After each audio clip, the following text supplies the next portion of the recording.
Good evening, everyone, and welcome to our Power Podcast live stream series, and of course, the All-Star live stream series.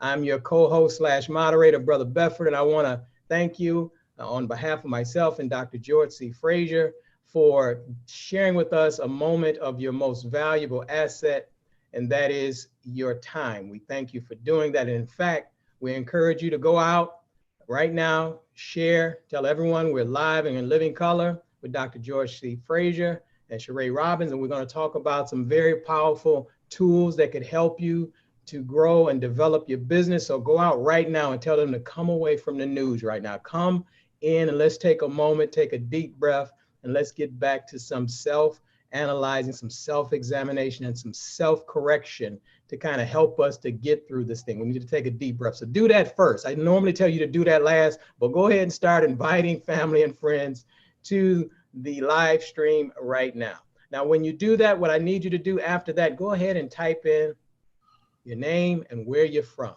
Let us know where you're from. Make sure that if you have any questions, put them in the comment section. If you're over on YouTube, we need you to go ahead and hit that subscribe button. Once you hit that subscribe button, you'll get all of the notifications when these podcasts go live on YouTube. You'll see all of the videos right there in the YouTube channel so that you can be caught up on all of the podcasts we've been doing so far. And then, of course, we want you to follow Dr. George C. Fraser's fan page. And when you follow the fan page, you will immediately get notified when Dr. Fraser goes live. And you'll also get some notifications from all of the other provocative questions and insights and things that he shares with us on a regular basis. And so I need you to go ahead and follow Dr. George C. Fraser's fan page. I also need you to go to www.newblackpower.com. And that's a title right there, right? New Black Power in this moment. We need some new Black power. So go to www.newblackpower.com. Give us your name and email. Then I can make sure that you get notified for all of the upcoming podcasts and to keep you abreast of everything that's going on with the Power Networking Conference and Dr. George C. Fraser and all of the previous guests as well. So that's what we need you to do. Make sure you confirm that email. So make sure you check your spam folder just to make sure. Once you enter your name and email, you'll receive a reply email, and there's a link in there for you to confirm to make sure that you get the emails and the notifications. All right. So with that said, now I want to talk about briefly before I hand this over to our host, Dr. George C. Fraser. I talked about your number one asset that you have is your time. But one of the top assets that you must have moving forward and begin to develop is a network. Even in times like this, where there's just so much going on, even in protests, you have to begin to know who you are standing next to, who you're networking with. Do we have common goals, common agendas? Do we click? It's important to make sure that you're surrounding yourself with the right type of people in this critical hour so that you can not just make your voice heard, but as I stated, to begin to prepare yourself to move forward through this and move forward with people that you can depend on and count on, and vice versa. They can depend and count on you. And that means that we have to learn the skill of networking and choosing and developing effective relationships. And of course, we have the guru, putting hands in quotes, right? But he's the master. The guru is okay, but I love the master of networking. He has been doing it for well over 30 plus years in our community. He really started the conversation in the Black community about building effective relationships, has written 6 best-selling books on the subject. He's the chairman of Fraser Net, which is a networking body, but has morphed into Fraser Nation. So we're talking about networking on a nation level now. So he's done all of that. He's also the founder of the Power Networking Conference, which is the largest conference for African Americans to develop relationships and network, not just in America, but on the entire planet. There isn't a conference like PNC. Dr. Fraser will tell you a little bit more about that later. But one of the things that I'm most proud about, especially in this moment, how I like to introduce him to some, is that he's a business Hall of Famer. You know, we always talk about the GOATs when it comes to sports, and we very rarely have the conversation about the greatest of us who are in the business of arena and in the arena of business and finance. And so we have one of the best on the planet who's been guiding us for years in this arena. So without further ado, I want to turn it over to the Hall of Famer, Dr. George C. Fraser. Good evening. Another Saturday night, and we have somebody. I got some money because I just got paid, right? All right. Now, how did I get paid? I played golf before I came up here. I played golf today, all right? I told you the last time we were together that I'm a golfer. I've been playing golf for 50 years. Now, the smartest thing I do when I play golf is I play with people who are better than me, right? So I have something to shoot at. I have someone to compete with. So I'm looking at my score.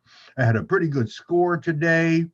And what I do is I do data analytics for all of my. I mark down the number of fairways I hit in regulation, the number of putts I take, and the number of second shots that were good, right? So I have some data analytics and I can analyze my game, but most importantly, I can compare my game to the people that in my network, as we play in fours, how they did versus how I did.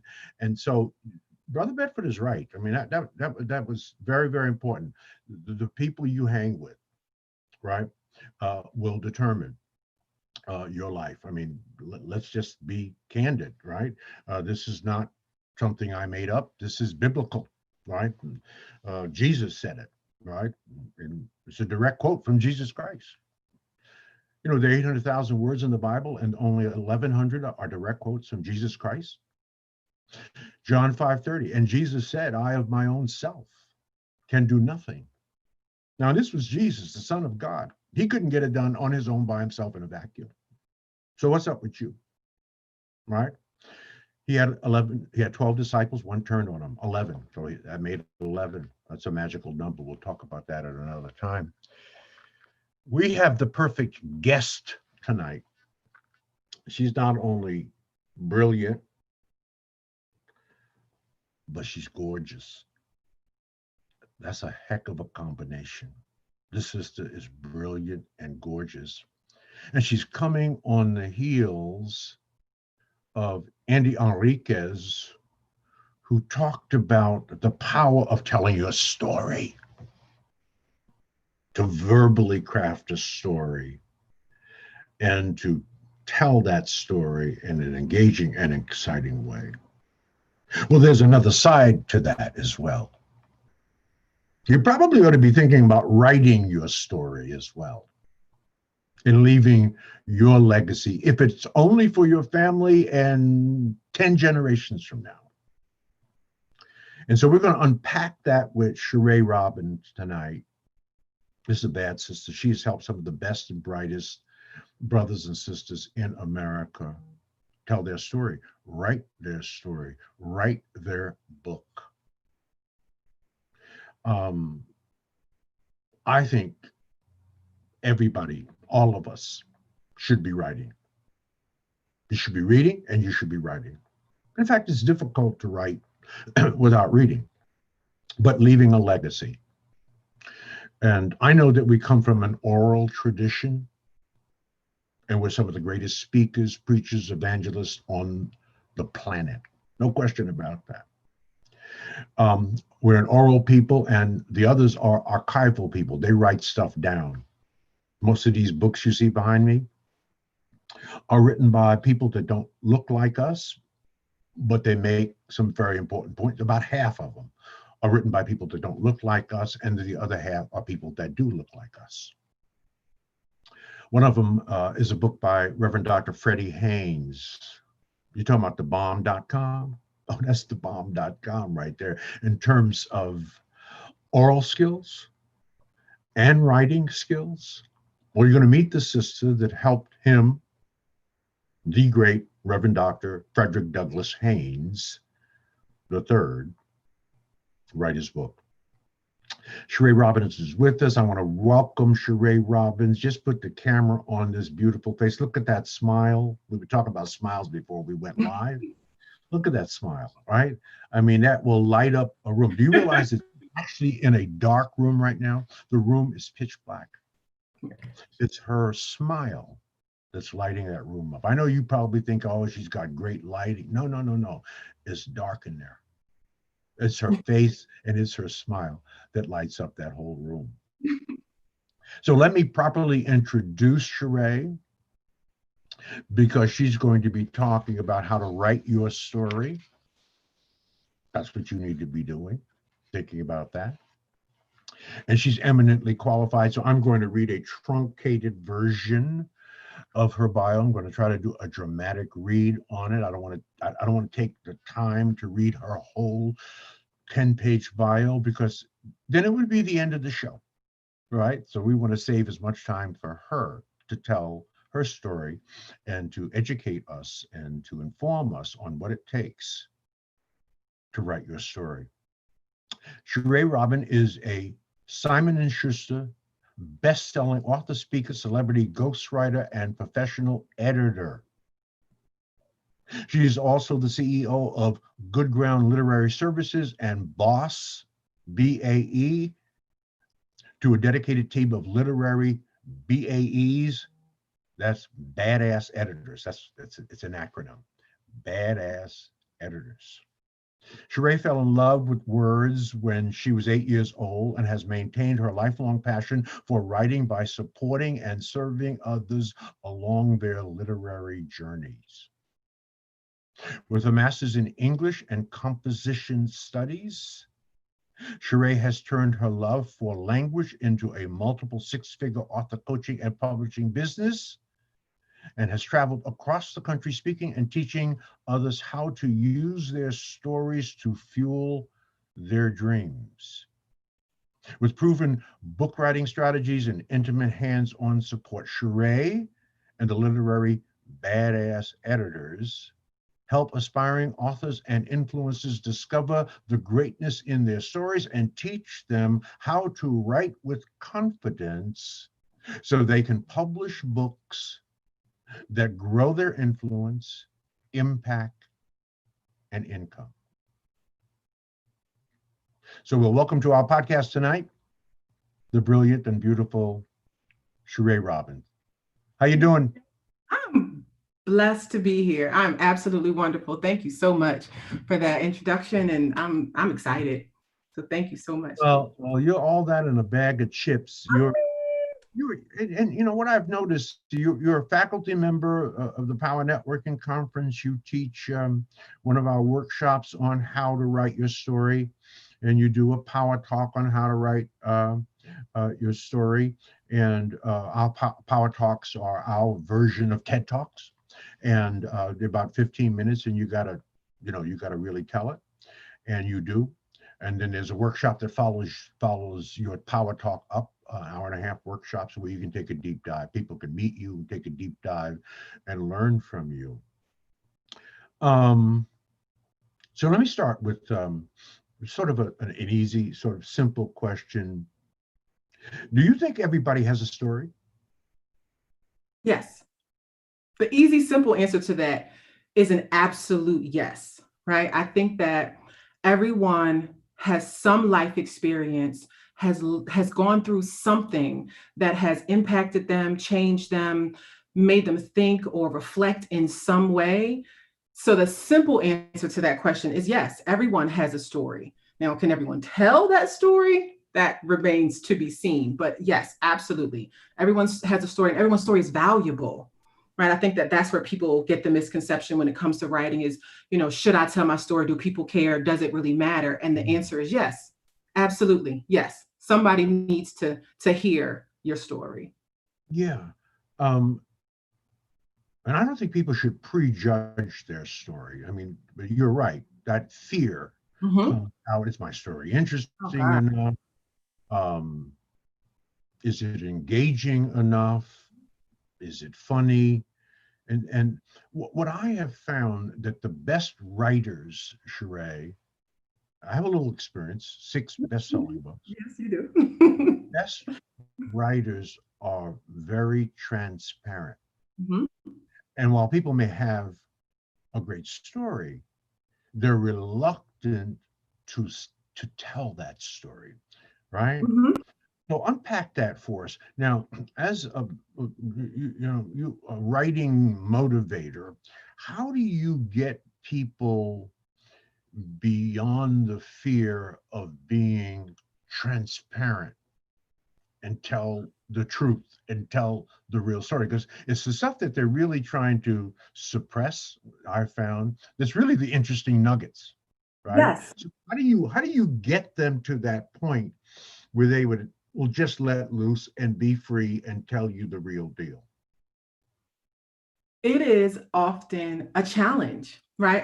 As an editor, it is going into the sentences and seeing where they're hiding, right? Because you can't skip over certain things in writing. All you have are the words. So we have to follow each word. We have to follow each point in the story. And often, I mean, I'd say 99% of the time, writers are hiding, especially new writers, right? First time out, these are business owners, influencers, these are people with great ideas, and this is their first attempt, first story, first time wanting to tell their message and share their life with the world.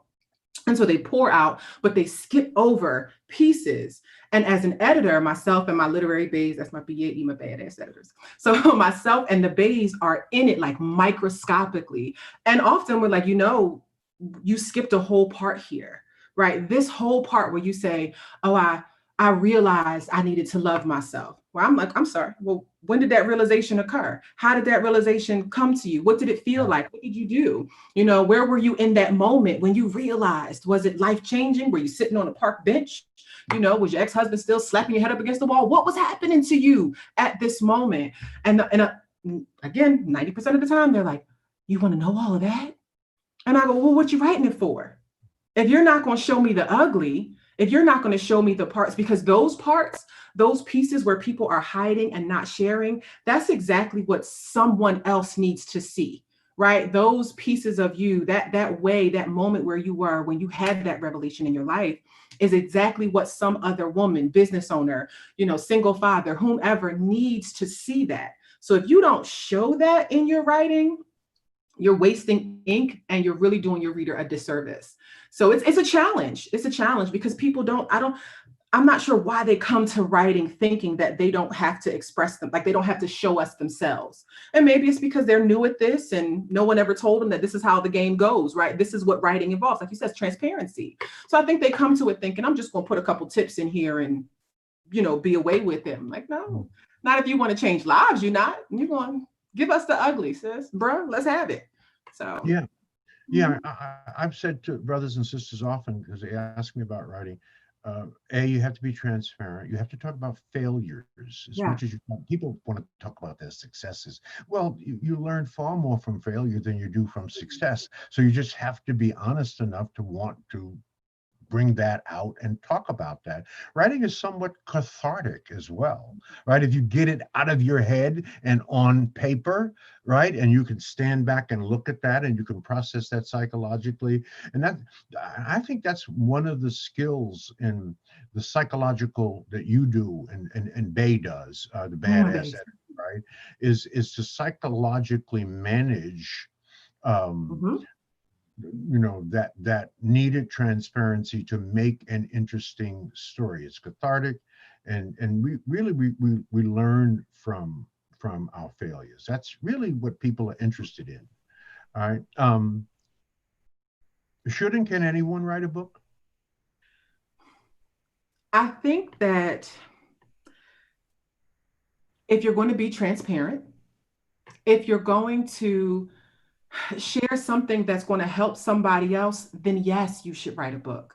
Even if you know what, I think if you want to write a book because it's self-expression, right? Be free to do that as well. But just do it and do it well, right? That's my biggest thing. As a nerd, self-proclaimed word nerd, my team of editors, just write it well. Make sure you get the right support. And I know for a fact that most people think that you have to wait until the end of the writing project to get an editor to look at it and help you make it make sense. But we, dealing with that psychological component, can help in the beginning And it's so funny that you mentioned Dr. Haynes, because I was working with him when I had the revelation of the literary bays.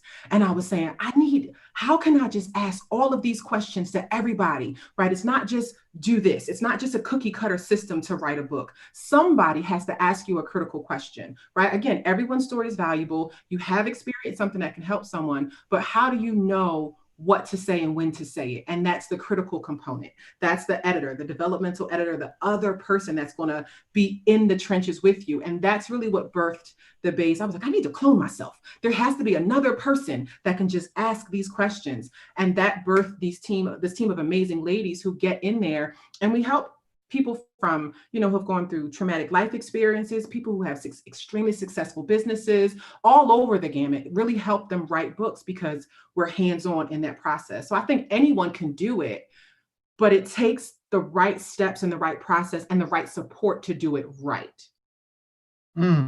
Yeah. Yeah. Writing is really an art and a science. And so I agree with you, and to some extent disagree with you. I think that anyone should write a book. Sure. I don't know if anyone can write a book, right? I mean, what I have found in talking with people about this is that, generally speaking, even if you think you're a fairly good writer and you do not have the academic masters in English composition and English and composition studies, there's a whole science to the construction of words and the art of putting those words together and putting thoughts on paper. And I've noticed that the average person who starts writing something, and I've said this to people who wanted to write a book, I said, what you're going to find is you're going to find that you're full of things to write, but after about 5,000 words, you're going to start repeating yourself. So my advice to them is get some help. Mm-hmm. Get somebody that, like a Sharai Robbins, who understands how to pace a book, how to structure a book, how to, the proper syntax, the proper composition. And so I think they should write a book, but they should really question whether they personally can write the book, right? I don't think most can actually write the book. I think they need doctors, right? And I just remember that from my first book, right? Success Runs in Our Race. I got a massive contract from HarperCollins. In 26 years ago, I wrote about this in Success Runs in Our Race. $500,000 to write a book on networking targeted to Black people when there are already 14 books on networking. $500,000. Now, I did a Google on that. That's worth $1.1 million today. I had never written a book. That's a nice advance. Right? It's beautiful. That's a pretty nice advance. My advance. I had never written a book, Sharai. I was excited to get the money. It was like I hit the lottery. I just happened to be in the right place at the right time with the right idea. And you better believe I went and got some help. There's no question about that. I mean, first of all, I had plenty of money to do it, and I got some help. All right. And so I would suggest anyone, unless they are uniquely equipped with the kind of skills that you have, the kind of experiences you have, Sharai, the kind of resume that you have, get some help. Get some help. What are the first steps someone should take in order to write a book? Well, on the heels of that conversation, one of the biggest things is the commitment. Right, is recognizing that it's going to kick your behind, right? That writing is not going to be this pleasant, euphoric. It's going to be, it's going to bring out some emotions from you. It's going to feel good like therapy. It is. But the process of, like you said, at 5,000 words, you kind of get repetitive. The process of taking all of the things that you're thinking about and making them make sense, one word after the other, one sentence after the other, extending your thought to connect it to something else. People often miss that. Like they don't know that. So they have to learn how to do that. So I encourage people to understand that this is not like a super quick fly by night process, right? No. Understand that you're going to have to commit to this process or you're not going to get it done. And that's the reality. Either you commit to the process, commit to getting your butt kicked in a couple editing sessions, commit to getting that chapter. You know, I have clients turn stuff into me and it comes back all red and they're like, I don't like you. And I'm like, that's normal. I'm okay. And I'm used to that at this point in time. It's like, okay, no problem. Moving right along. I still need you to do chapter 2. So let's keep it pushing. But I think that people need to go into it with the commitment in mind, knowing that there's a commitment required. And they need to understand what they're doing it for, right? What are you actually writing this book for? Are you an intellectual and you want to write this book because it's a deep, well thought, dissection of networking and our race? Is that what you want? Or are you creating simple steps and strategies, right? What is the why behind this? Let's get that clear. Often I have my clients like take it and slap it on their board somewhere. Put the purpose, put the why, clear as day where you can see it. So when your friend is inviting you out for drinks or when you go and you want to just lounge and watch whatever on TV for hours, the reason why is constantly in your face. You should always see it. So it's always making the commitment, knowing why you're doing this, knowing who this book is for, right? The one that kills me is I want to write a book and everybody's going to love my book. And I'm like, no, they're not. No. No. And if I can bust that bubble for you really early, then I can build you up with the facts, with the real information about how this works. So those are really my first 3 things. Let's get a commitment locked in. Let's know why you're doing this, because that why is going to help me as an editor structure this baby, right? Do we need to be going into more research for you? Is this a passion piece for you? And then who is this for? So then there's audience research. We need to know who we're marketing this to and the right words to put in your manuscript. So my top 3 would be commitment, knowing your purpose and your why, and then who are you writing this book for? Yeah, that's deep. That's deep. That might take the average person a year to really. Thank you. It's not going to take you 30 days though. It's not going to. Exactly. Right. I mean, that's deep. That's powerful. That's exactly those are exactly the steps that I have taken in writing. And again, I'm not bragging. I'm just saying I am a success. You should go ahead. But yet that is so beautiful and so simply said. Now I say that to say this. At 75, I am getting ready to write my final book. Now, by the way, I've been getting ready to write my final book, Sharai, for 2 years. Mm-hmm. All right. So first it was the commitment, because I know just what you're saying. I mean, it's a serious commitment of time, talent, and treasure. Right. So then I had to get my why right. Because out of my why, because I think if you get the why right, the how will take care of itself. You get the why right, that helped me to create my first working title. That's how I write books, right? I start with a title that motivates me. That's what I do. After I take those 3 critical steps, right? I put my title. And then I try to say, well, what is this book going to be about? So I get those 2 things in place after I've done the first 3 things you just suggested. And then in this particular case, it's an autobiography, right? And I'm 75, so I'm going to talk about 75 years of life. So the first step for me to do that, because I'm sort of anal that way, was to take every year of my life. I'm going to show it to everybody. This is it, y'all. This is it.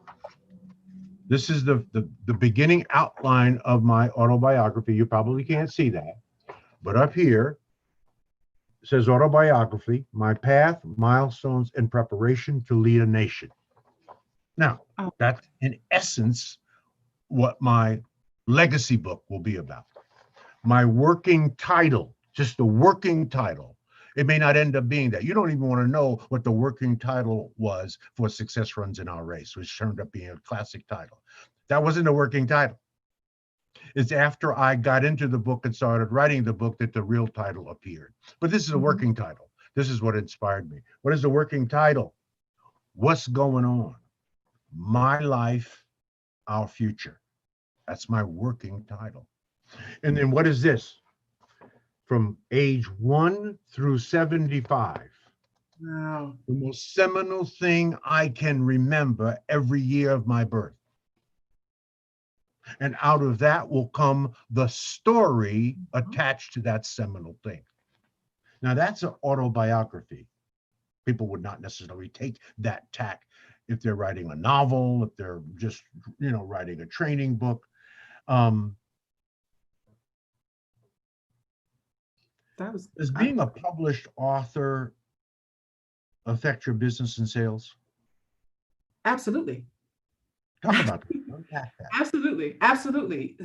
It does so many things when it comes to business and sales. One thing, the first thing that I teach my students all the time is that being an author, the root word of authority is author, right? So being an author of a book, it establishes that you know a whole heck of a lot about this something. Right? Like, you know so much about it. You done run around and wrote a book about it. Oh my goodness. Like, that is where it comes from. He knows so much, he could write a book on it. Oh, because he's an expert on that topic. So if you are in business, if you are providing a service for somebody, you know a whole lot about it, whatever it is. It could be hair, lawn care. It could be building bookshelves. It could be whatever it is. If you are an expert in that field, a book helps solidify that. It shows people that you are the go-to. You know a lot about this. And books are also incredible because books open doors that people can't get to for themselves. So when you have a book, it exposes you to people who will open up platforms for you to come and talk about your message. Now, this is if your message is clear, right? If you're talking about something, that's going to help somebody else, but it gives you a platform to be able to share this in other spaces. And it puts you in front of millions of readers, right? Not just the stage. Now, lots of people like the stage. Not always I'll be hiding from the stage sometimes, George, if I could be honest with you. But I like to teach. But there are people who love the big stage. I'm not that person. I like the small, intimate spaces. I like the classroom settings. But no matter how many times you're on stage, you can only present maybe once a day, 2, 3, 4 times a day, maybe at max, right? That's it. But you could sell 500 books a day. Right? You can sell. Everyone in that room talking to you, meeting with you, may not be able to afford your services or your big ticket package, whatever that is, but everybody can walk away with a $20 book. Everybody can leave with a piece of you. And then there are people who will never come to conferences and events or never see you on stage, but they'll find your book on Amazon because they'll be searching for an answer to their problem and your book is there. So absolutely, if you are a business owner, if you have knowledge and expertise, and I tell my team this all the time, my students, you guys are experts on something. You are a subject matter expert. You know this stuff. Be confident in this stuff and write the book so that it can help you build your business, share your message. I have people who've written steps in their book and they give them to every new client. Right? Here's how we function. Here's what you need to know about me. This is my backstory. All these specifics that they have in their manuscripts because it helps their business. So absolutely, if you're a business owner, you should have a book. Yeah. You talked about this a little bit earlier, but prior to writing a book, and certainly for the big publishers, you need a treatment. You talked about some elements of the treatment. And that's a whole nother science too. It is. There are people that specialize in only writing treatments. Then there's people that specialize in ghost writing. Then there's people that specialize in serious editing of the stuff you thought was good, right? Right. And in the proper sequence. Does the BAEs do all of that? Do you write treatments? Right? You ghost write? You offer that service? We do not do treatments. That's probably the only thing that we don't do is a treatment, and not because we can't, just because we haven't at this point yet. Most of our clients are self-published, so they don't necessarily need a treatment. Sharai, just real quick, could you give, because I'm gonna stick on this, because sometimes we have a lot of newbies that join the program. So could you explain what a treatment is so that those who have no idea can kind of begin to wrap their minds around what you're telling them? Sure. So a treatment is like a book synopsis in a sense, but it breaks it down, and depending on the publisher, but it breaks it down in chapter by chapter, exactly what you're going to cover, what the outcomes are going to be. And it prepares, even in some treatments, it prepares the publisher to know how they're going to market your manuscript. Mm. So, because that's on them at this point in time. So if you go with the traditional publisher, so it's really like an inflated, very, very juicy and salacious book synopsis, right? But not just, there's no cliffhangers. You give them everything. So they know exactly what they have to deal with as a publishing house. Yeah. In the spirit of transparency, I had to hire a person to write the treatment for Success Runs in Our Race. Mm-hmm. It cost me $5,000 to get the treatment written. The treatment is just as Sharai said. It's also the business plan. It has a business plan element, the marketing, the design, and all of those things. Well, who do you think it's going to be appealed to? And all of the business numbers. That's the treatment. But you don't typically need that for a self-published book, but it's good to have it. I mean, why not? You have your own little bit, right? Right? Why not? I mean, you don't have. It doesn't have to be that extensive. But we were dealing with HarperCollins and McGraw-Hill, and they were competing, and because the book got into competition, that's why the numbers exploded on the advance. But the treatments are important if, in fact, you are able to get an offer from a major publisher. So if someone got an offer from a major publisher, Sharai, and they came to you and asked you to do a treatment, would you do that? Would you? Absolutely, because we don't stack it that way. We stack it a little differently in how we prepare you to write your book anyway. So like you said, these are pieces that you need to know as a self-published author. You need to know who your audience is. You need to know, in every single chapter, what your points are going to be. So we go through this process with you and teaching you and coaching you on how to write, but to be able to prepare it, absolutely, we could do a treatment. Yeah. In your network of BAEs, Mm-hmm. do you have African American agents, or do you agent or represent a book to a major publisher for someone? So none of the bays are agents, but in my network of friends, I have agent friends, right? Because I have friends who are editors, who are literary agents. I've been an editor for almost 19 years now. So I have a few friends in the business who are literary agents, and it's a great relationship, because I'll have some who go, we have this great book, Sharai, we got this client, he's amazing, but this book needs some love. So we're gonna send him to you so you can fix this up, and then we'll give them a contract, or they'll take it from there. And then I have clients who we work all the way through, and they're like, okay, I think I want to shop this around. Okay, well, let me connect you, to an agent. That's right. You to connect them to a book designer, people who who design. That's huge. That's the packaging, right? Absolutely. You have book designers, good African American book designers as well. Absolutely. Yeah. Oh yeah. I have a whole ground team of people. Yeah, that's right. And that's what's really, really needed. Does being a published author, now let me say that differently.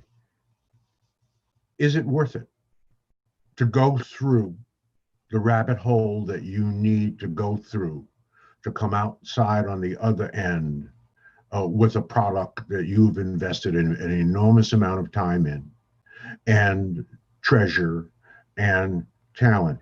Is writing a book worth it at the end of the day? Yes, absolutely. Beyond a shadow of a doubt, because one book can change your life.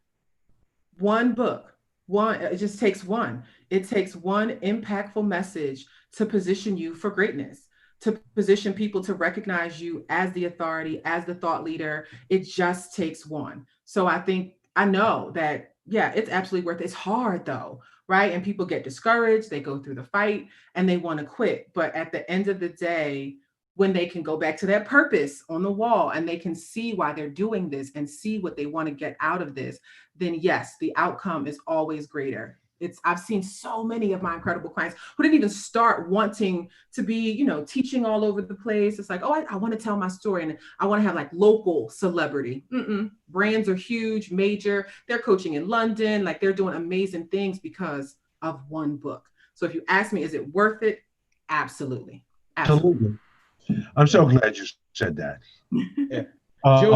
George, I yeah. just want to say, just chime in real quick on 2 points that you said. I think just writing the book does something for your confidence. I tell, even if it's a smaller book, if you're trying to get started in the business arena, nothing is going to boost your confidence more than having something that has come out of your head, something that you have that you can now analyze and put before people. Even if you don't sell one book, you should write a book just to put it on your own table, just so that you can look at it and say, I wrote that book. It just does something to change your confidence. And the other thing, George, I think that's a valuable point.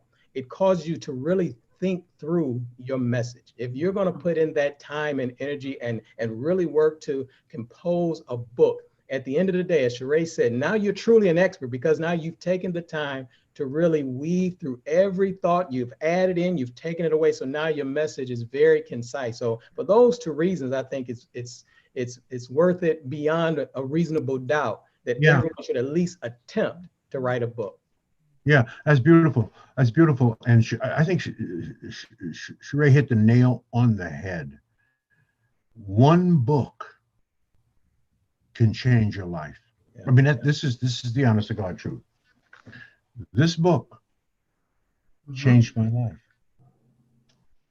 It led to this book, which led to this book. Right. Which led to this. One book can change your life. Right. It got me on the cover of Black Enterprise magazine. That changed my life. And not the digital version, the real version, no, the earlier version with Earl Graves. This is the magazine, right? So one book, your story, if you have the courage to tell that story and to talk about, there's as much about failure in here as there is about success. Now it's titled Success Runs in Our Race, but much of it is about failure, how the failure led to success. So Sharai hit the nail on the head. One book can change your life. Yeah. It'll help you concretize your story. That could lead to talking about your book. I mean, it's just a whole domino effect, right, Sharai? Right? No Absolutely. Question about it, right? Absolutely. How long does it take somebody to write a book? Okay, so that's a tough one. It takes you as long as it takes you to receive constructive criticism, right? It could take you 90 days to get the first draft out. It could take you 30 days to get the first draft out. That all depends on the book, the message, the size of it, what you're working on. But if you are working with myself and my team of editors, it takes how you take constructive criticism, right? Because you could think that you're finished and then you get this chapter back and you have to make changes. And sometimes it's the making the change that we see a lot of resistance, or people are like, I have to do all of that. I got to do more work. That's more work now. They don't understand that there are multiple drafts, right? If I walked into a room of a bunch of writers and I were to say, man, this manuscript is kicking my butt, I'm on draft 6. They like, draft 6? Way to go, Sharai. Draft 6, you're doing it. If I walk into a room of business owners who have never written a book and they hear draft 6, they're like, draft 6? Oh my God, I ain't got time for draft 6. That's too much. But if you understand the process and you commit to it, then it could take as little as 30 days for something small, but it could take up to a year if you're really putting your heart and soul into this. That's right. That's a very important point. You have to be committed. Part of the commitment is to stick with it until it's done. Yeah. To put the time in, quiet time. It's very difficult to write a book of substance and you have 50 interruptions, every 2 hours. And a lot of people don't want to commit that kind of time, but that's what it takes to write the kind of books that Sharai probably will accept if you make that kind of commitment. Anything less than that, the book is just not going to be what it needs to be. I can tell you, this took a year. Mm-hmm. It was approved by the publishers, HarperCollins, in its 17th version. 17 drafts. Mm-hmm. Right? Mm-hmm. And each one was painful. They send it back to you, send them, your draft, and it comes back all marked up, and you got to change this, you got to move this, that doesn't make any sense, that doesn't fall, and you got to figure all that out. And it can be frustrating at times, right? But you got to stick with it. So that's a very, very, very important time. Why do people start writing books but never finish them?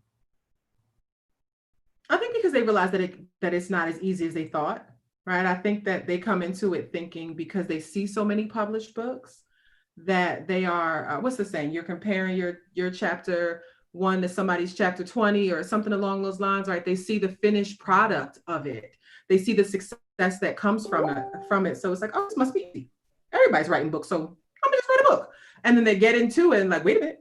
Nobody told me that I had to think about things really seriously, or nobody told me I had to be transparent, or nobody told me that you were going to tear my chapter apart, or nobody told me these things. That's one of the things that I love about my team and I, is that we tell you, we let you know, coming into this, what this requires. But I think so many people started and never see the finish line, because they don't realize that it is a process to get there, that it's not a simple just brain dump, and get it done. And now, the book is over. We get people's first drafts and we're like, no, I want you to read that first before you send us that draft. Like, we don't want a first draft. Do your second draft. And then, let's start working through that process, because you don't know what you even put on that paper. Like, once you start asking questions, it's just a lot of confusion. So I think people just don't recognize that writing is work.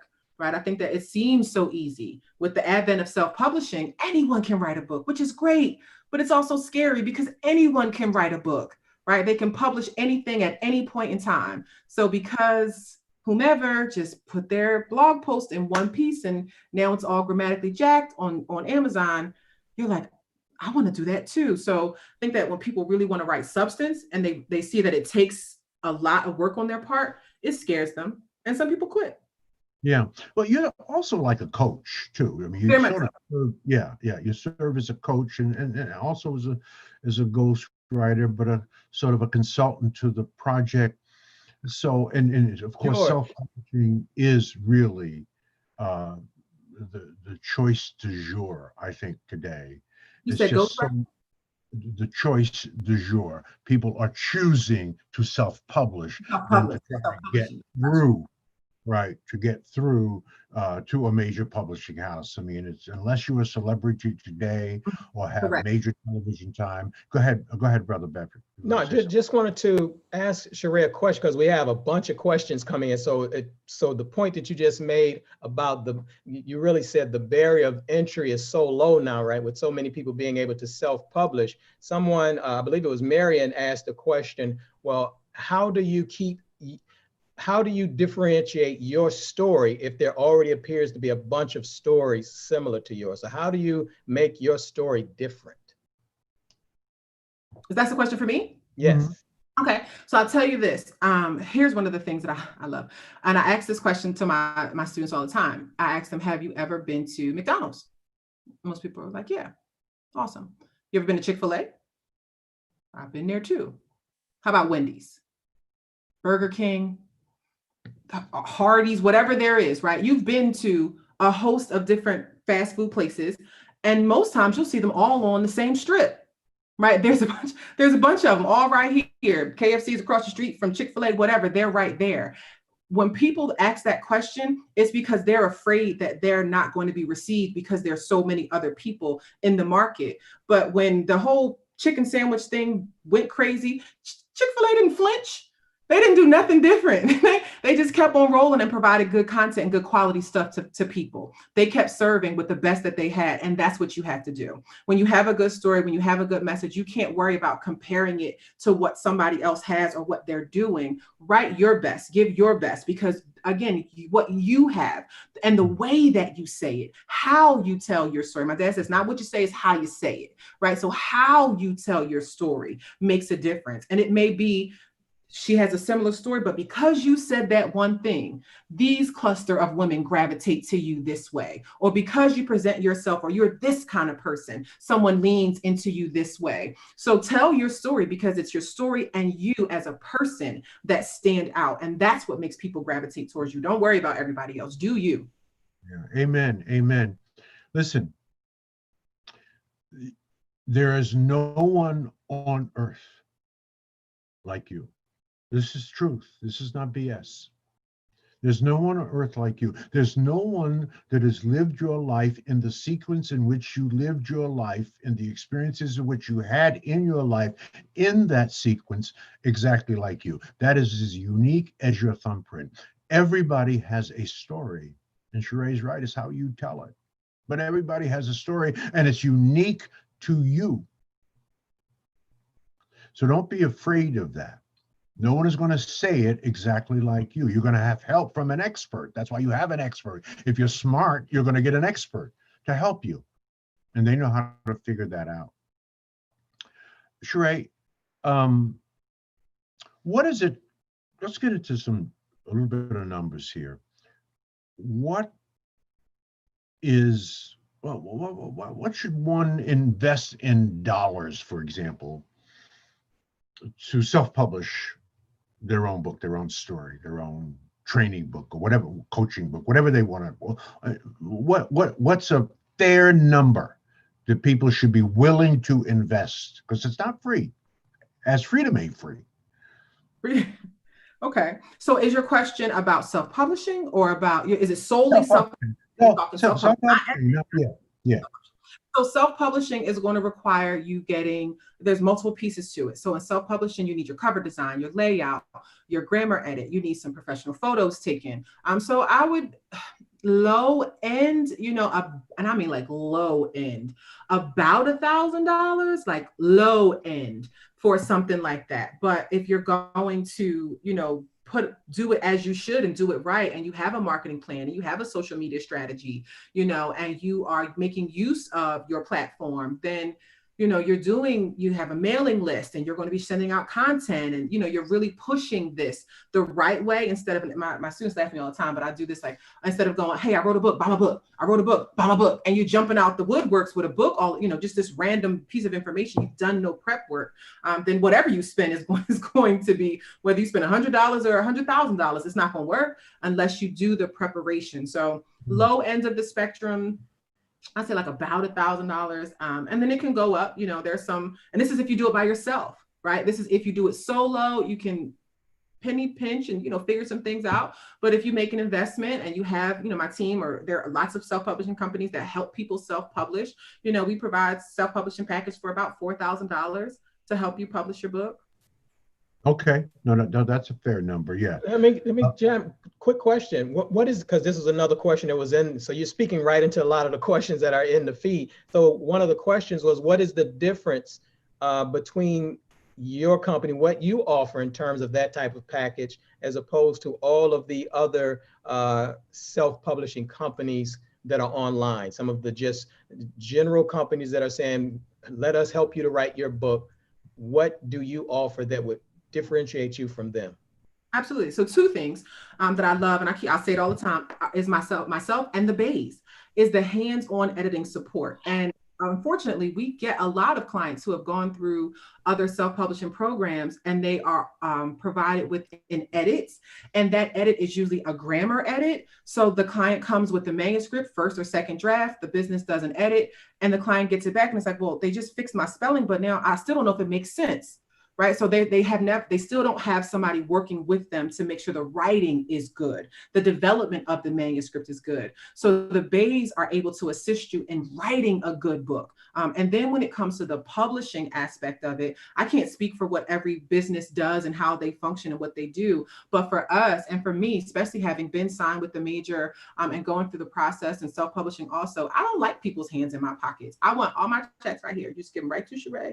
Like, don't bring them to anybody else. So we position you so that you are your own publishing company, right? Good Ground Literary Services is not your publisher, right? We are the entity that is working in the back, making sure the cover design is good, layout is good, all those pieces are done. But then you own it. You own your rights, royalties, everything. You are solely responsible for your book. So we teach you how to launch it, how to promote it, how to get it out there. But it's your baby. So we help you write it, prepare it with an editor who cares about your project and who can teach you how to write. And then we not allow you, but we give you the tools so that you have your business in your hands and you're not working with other companies. And not trying to drag anybody, but I've seen it time and time again, where these companies charge you for this work, and then they charge you, they are your publisher. So now they get royalties from your project, but you're still the one pushing it. You're still the one promoting it. And they're just taking a piece of it because they slapped it up on Amazon for you. So that's not what we like to do. So we really want to empower people to have their own business and understand how to own your own rights and royalties for your manuscripts. That's good advice. My first 3 books, the ones I just showed everybody, were published by major publishers: McGraw-Hill, HarperCollins, William Morrow. My second 3 books, up there on my library, were self-published because I learned lessons, right? My first 3 books, my publishers got 85% of everything. I got 15. My second 3 books, all self-published, but at the same level of quality that you're talking about, Sharai. Yeah. I got 90% of everything. I owned everything, all the royalties and everything, right? And the cost of producing it long-term is about 10% of the revenue that I've received. So I don't really own this. HarperCollins owns this, right? I own 15% of it. I wrote it all, put it all together, sold it all, but I don't really own it. They own it, right? So my advice for brothers and sisters who are thinking about writing a book, and you should, self-publish it. Own your own masters. I don't own my own masters, right? No, I was highly paid in advance for it. In this book, which is 26 years old, still sells 10,000 copies on Amazon every year, 26 years later. But guess who's benefiting from that 26 years later? The most. HarperCollins. Publish your own book. Own your own masters. And believe it or not, Sharai, we're already out of time, but I want to ask you two final questions. What's the biggest mistake first-time writers make? Biggest mistake that first-time writers make is thinking that this is fast and easy. That's it. I think that they just think it's fast and easy. If you're willing to come to it knowing that this is a learning process, that one, it's a process, and 2, that you have to be open to learn how to do it, then you can learn. You can be taught, right? We can teach you. The team can teach you. We've been through this dozens of times. So, but the biggest mistake is that I know all the answers and this is going to just be so fast and easy. No, just be open to learn. Do me a personal favor and recap very quickly the first 3 steps anyone needs to take to get started with writing a book. Absolutely. Quick, fast, and easy. Commit. Make the commitment. Decide that you're going to do it. Like you said, do it till it's done. Keep at it, that you are going to keep working at this manuscript. You're going to see it to completion. You're going to commit to see this thing published in your hand. Hold your baby. Make the commitment. The second one is know your why. Understand why you're doing this. And I advise you to slap your purpose clear as day on the wall. Why are you doing this? Why are you going to submit yourself to this? What is the reason behind this? Is it to help other people? Is it to make lots and lots of money? Whatever it is, none of them are wrong. Just know what the why is, and then understand who you're talking to. Who is your audience? You say different things, different ways to different people. So who are you speaking to? So those are 3. Commit, know your why, and understand your audience. Yeah, awesome, awesome. Now, how does your team of literary bays, BAES, badass editors, help us Got find? it. And how can people get in touch with you? So the latter question first, you can find us at literarybay.com, just like that, literarybay.com. And we get into the ugly with you, right? We get into the trenches with you, which is the biggest, I'm a super nerd, I really am. It gets me so excited, right? To know that this group of women, this team of intellectual and sound and educated and polished professional women, they care. They care so much, right? And for me, I know that writing is going to kick you behind. So to know that this group of women, if we pair you with somebody who cares about you and will push you and challenge you and motivate you and encourage you and lift you up. All the time we say we're prayer coaches, we're your cheerleaders, we're everything we can be, because we know that this is a process that people are unfamiliar with and it's going to be challenging. And if you don't have the right support, you're going to run. So, and often we're track stars. So we have to put our sneakers on and chase our clients down, right? Sometimes you give them a little bit of space, like she's having a moment. It was a tough chapter. Let her breathe, but check her on Tuesday at 2:00. Make sure you check on her and see if she's okay. So, but it's a process. And because we're like a family, I love my babies.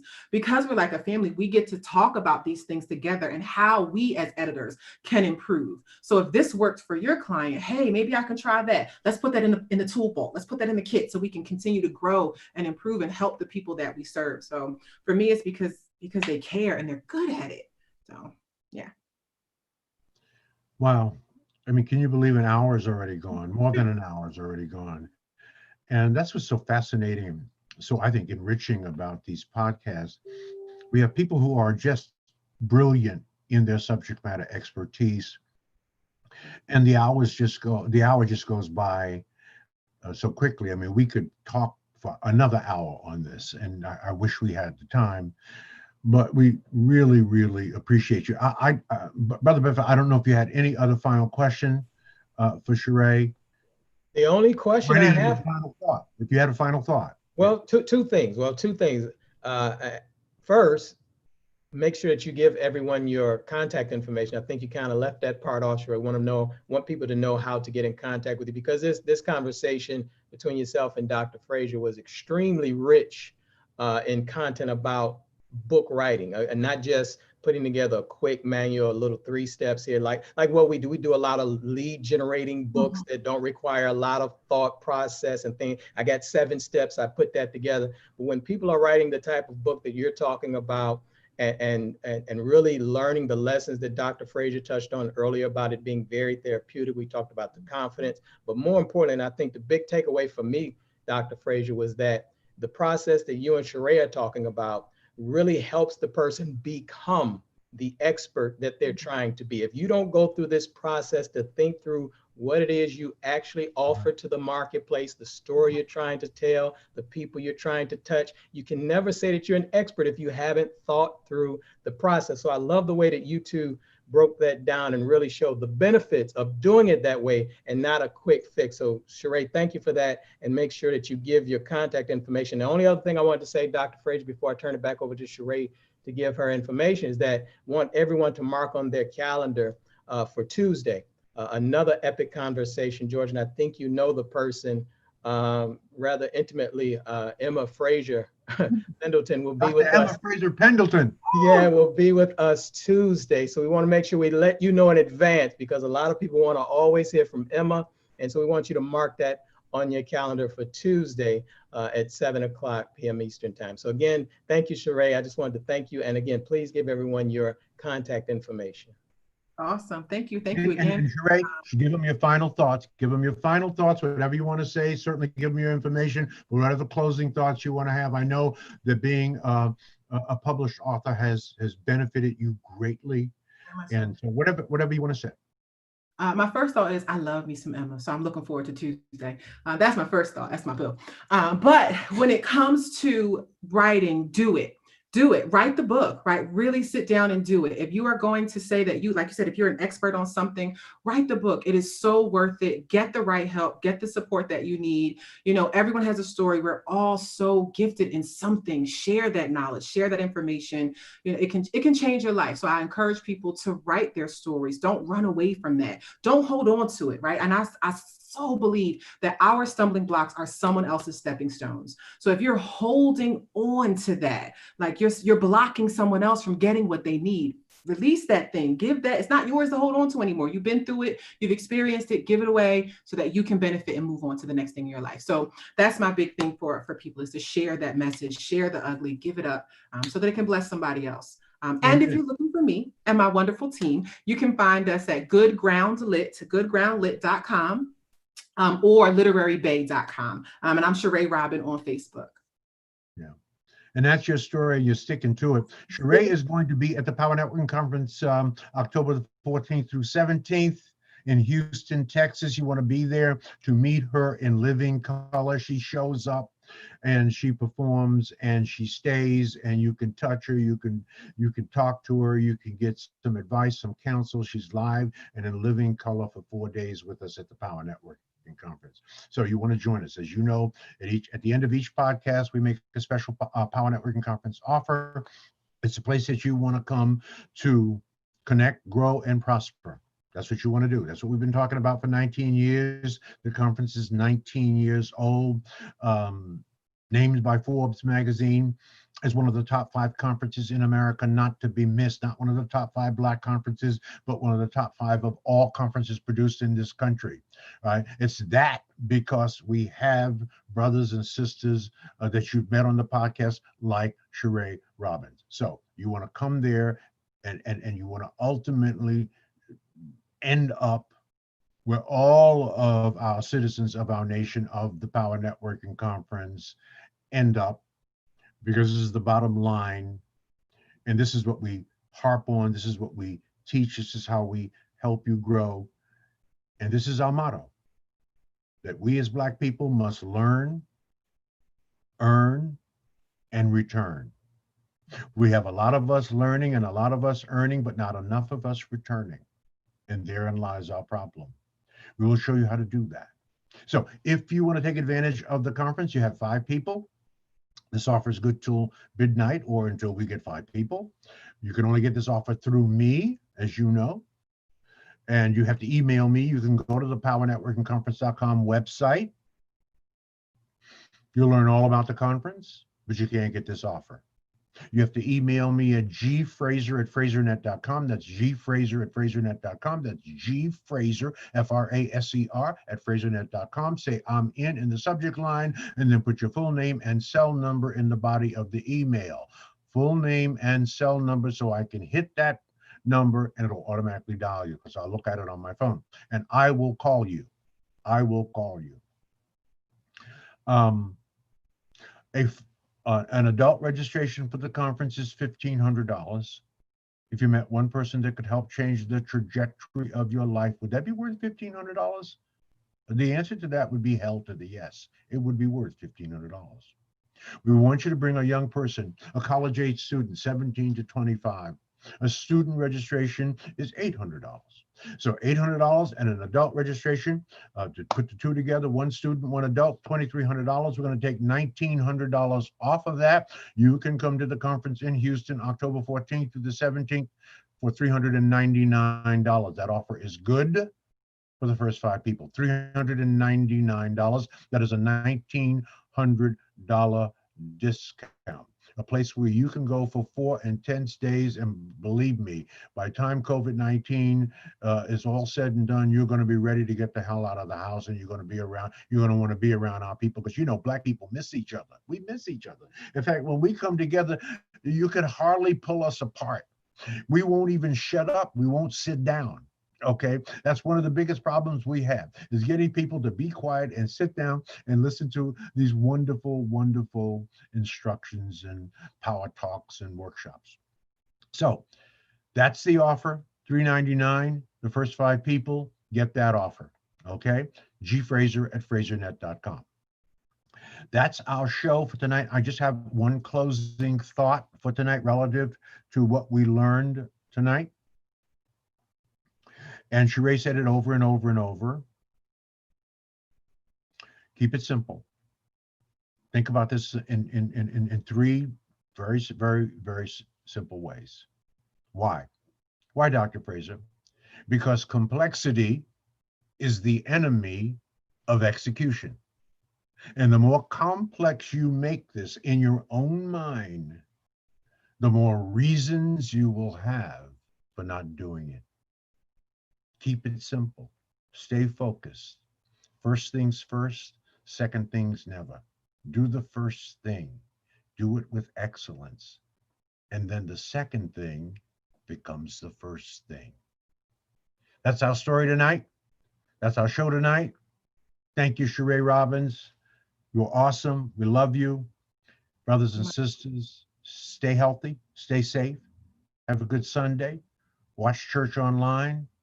And we'll see you on Tuesday with my sister, Dr. Emma Fraser Pendleton, the only person living on earth that has been with me every minute and every day and every year of my life. Good night, everybody.